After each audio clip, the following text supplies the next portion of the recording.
This week in Real Pirateball.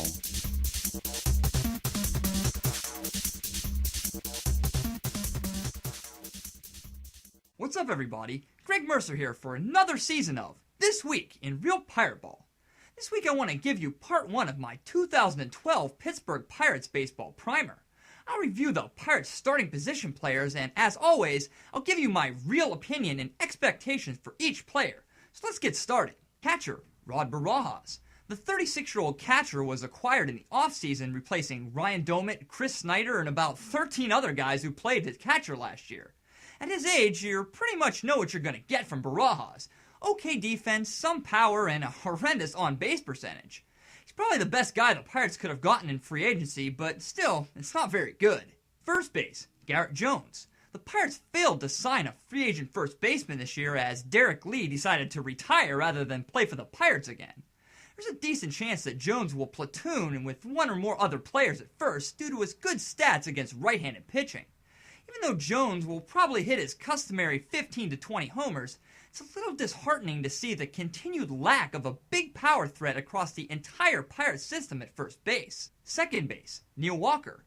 Walker cooled off a little bit from his rookie campaign of 2010, but there was no denying that Walker had major league ability.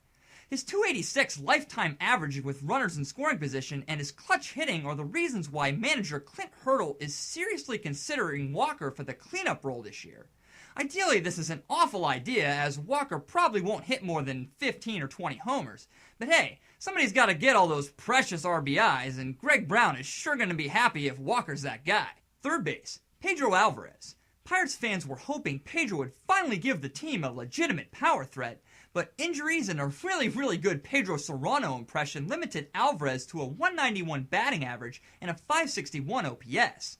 Pedro's trouble with hitting breaking pitches is very troubling, and it looks as though Alvarez needs a major adjustment to his hitting approach going into 2012. I projected an extremely gracious 15 to 20 homers for Pedro. It's about all we can hope for because there's a good bet he's going to be striking out over 150 times if he plays a full season. Shortstop, Clint Barmas. Ronnie Cedeno and his fake mustache were let go in the offseason, and the Pirates inexplicably gave Barmas a 2-year, $10.5 million contract.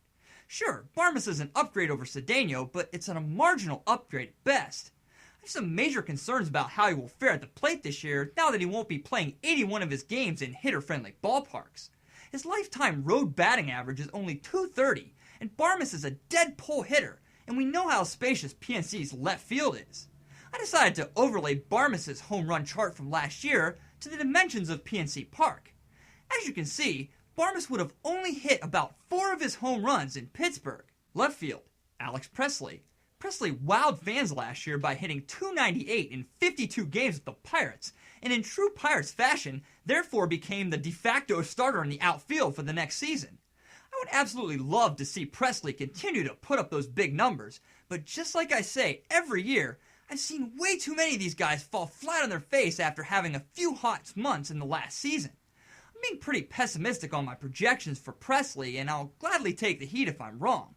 But think about it this way. If Presley struggles, the chances of us seeing top upper-level prospect Starling Marte becomes much greater. Center field, Andrew McCutchen. The face of the Pirates franchise was given a 6-year, $51.5 million contract this offseason.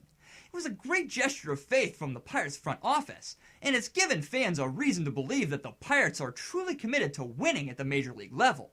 Hopefully Kutch won't get a case of the contract slumps, especially after having a pretty cold second half last year. I'm projecting a near 30-30 season for Kutch. He's only 25 years old, and he'll only continue to improve as he matures. Right field, Jose Tabata. Much like Pedro Alvarez, Tabata was literally hamstrung by injuries last season, and a fast start quickly faded to a .266 batting average. Barring any more injuries this season, I really like Tabata's chances to have a very good year. I've been continually impressed with his hitting approach and ability over the past 2 seasons, and his speed will make him a formidable top-of-the-order hitter. I'm still not keen on his power ability, but I think that all Pirates fans would be thrilled to see him have a near .300 average with 25-plus steals. The 2012 Pirates offense is a small ball manager's dream. The top 3 of the order will probably all be called on to take the extra base and bunt whenever possible. However, the bottom half of the lineup looks to be an on-base percentage nightmare.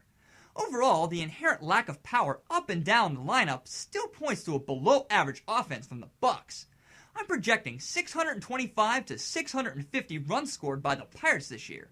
That would be about a 25-run increase from last year, which is good, but I'm still not sure if it's going to be enough.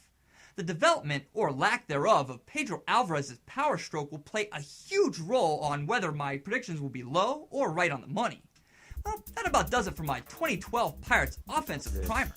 Check back again for my pitching primer, which will include my overall win-loss projection for 2012. Until next time, this is Greg Mercer for This Week in Real Pirateball. Later.